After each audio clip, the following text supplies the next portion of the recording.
एक बहुत ही सुंदर गांव था।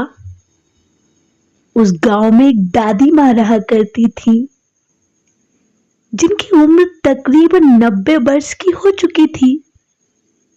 गांव के सारे बच्चे रोज उनसे कहानी सुनने की जिद किया करते थे और वो सभी बच्चों को साथ में बैठाकर तरह तरह की कहानियां सुनाया करती थी। एक बार की बात है, एक लड़का दादी माँ से जिद करने लगता है कि दादी आज आप मुझे भूतों वाली कहानियां सुनाओ। दादी उस बच्चे को भूत की कहानी नहीं सुनाना चाहती थी, क्योंकि उन्हें लगता था कि कहीं बच्चों के मन में डर ना भर जाए। लेकिन फिर सभी बच्चे आकर दादी माँ से जिद करने लगते हैं।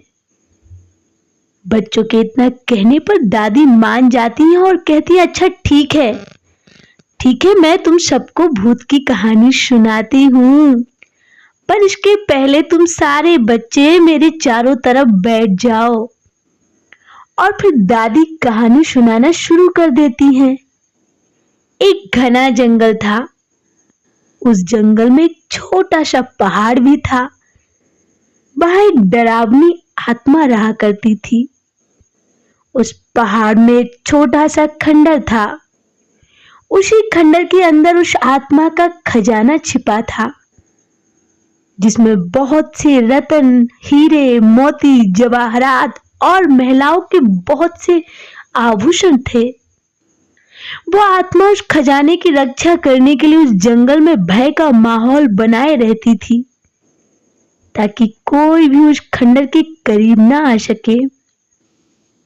लेकिन एक दिन लकड़हारा लकड़ी काटने के लिए उसी जंगल की तरफ आया और जलाऊ सूखी लकड़ी की तलाश में जंगल के बीचों बीच आ पहुंचा। वो चलते चलते ठीक उसी जगह पहुंच गया जहां उस आत्मा का खंडर बना हुआ था।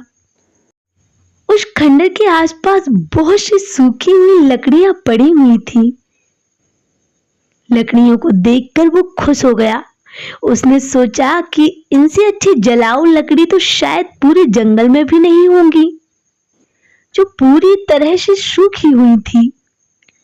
वो लकड़हारा खंडर की सीढ़ियों से लकड़ियां इकट्ठा करता हुआ आगे बढ़ता गया।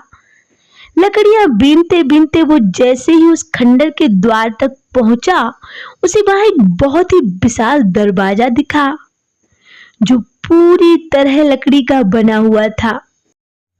उस लकड़हारे ने इतनी खूबसूरत कारीगरी कभी नहीं देखी थी, और जैसे ही उसने उस दरवाजे को स्पर्श किया, उसे अजीब सा एहसास हुआ। उसे ऐसा लगा मानो जैसे कोई अंदर उसे बुला रहा हो। मदहोशी की हालत में लकड़हारा अंदर प्रवेश कर गया। खंडर के अंदर जाते ही उसकी आंखें चकाचौंध हो गई। बड़े बड़े मिट्टी के बर्तनों में अशर्फियां, सिक्के और हीरे जवाहरातों का भंडार था। लकड़हारे ने आज से पहले अपनी पूरी जिंदगी में इतनी दौलत कभी नहीं देखी थी, और ये तो स्वाभाविक भी है। कोई भी इंसान इतना बड़ा खजाना देखकर चकाचौंध तो होगा ही। तभी खंडर के अंदर एक आहट के साथ दरवाजा बंद हो जाता है और जोर जोर से हवाएं चलने लगती हैं। लकड़हारा बहुत ज्यादा डर जाता है। वो एक खंबे को पकड़कर अपनी जान बचाने की कोशिश करने लगता है कि तभी वो डरावनी आत्मा अपनी भयानक आवाज निकालती है, क्यों आए हो यहाँ पर? लौट जाओ यहाँ से। इतनी भयानक आवाज सुनते ही वो लकड़हारा बुरी तरह से बेहोश हो जाता है, और इसी हालत में लकड़हारे की एक रात वही गुजर जाती है। जब दूसरे दिन लकड़हारे को होश आता है तो वहां चारों तरफ केवल पेड़ ही पेड़ दिखाई देते हैं। उसे कुछ भी समझ नहीं आता कि वो यहाँ कैसे पहुंचा, कब पहुंचा और क्यों।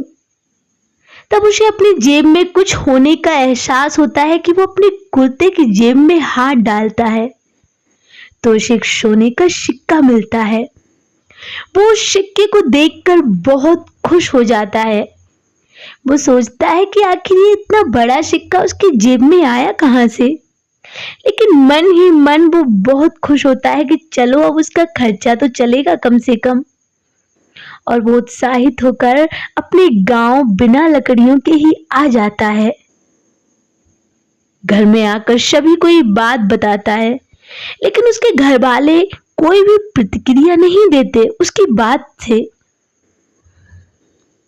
उसे लगता है कि मैं इतनी जोर जोर से सबको अपनी बातें सुना रहा हूं, लेकिन कोई मेरी बातें सुन क्यों नहीं पा रहा। तभी वो पास में ही पड़े पानी के बर्तन में मुंह धोने के लिए हाथ डालता है, लेकिन वो पानी की एक बूंद को भी स्पर्श नहीं कर पा रहा था।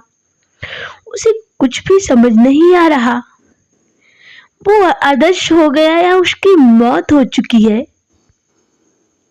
और तभी दादी माँ सभी बच्चों को नींद से जगाती हैं। दरअसल कहानी सुनते सुनते सभी बच्चों को नींद आ चुकी थी। और कहानी के बीच में ही जैसे ही सभी बच्चों की आंख खुलती है तो सभी बच्चों के हाथ में एक एक सोने के सिक्के होते हैं। और वो बच्चा जिसने दादी माँ से कहानी सुनने की जिद की थी वो गायब हो चुका था। दादी माँ चारों तरफ उसकी तलाश करती रही, लेकिन वो कहीं नहीं दिखाई दिया। सभी बच्चे सोचते हैं कि आखिर वो गया तो गया कहाँ होगा। और फिर वो बच्चा हमेशा के लिए एक रहस्यमयी लड़का बनकर रह जाता है। आखिर कहाँ गया होगा वो बच्चा, क्या हुआ होगा उसके साथ। ये सवाल दादी के मन में भी हमेशा के लिए चलता रहता है, क्योंकि ये तो दादी को भी पता नहीं था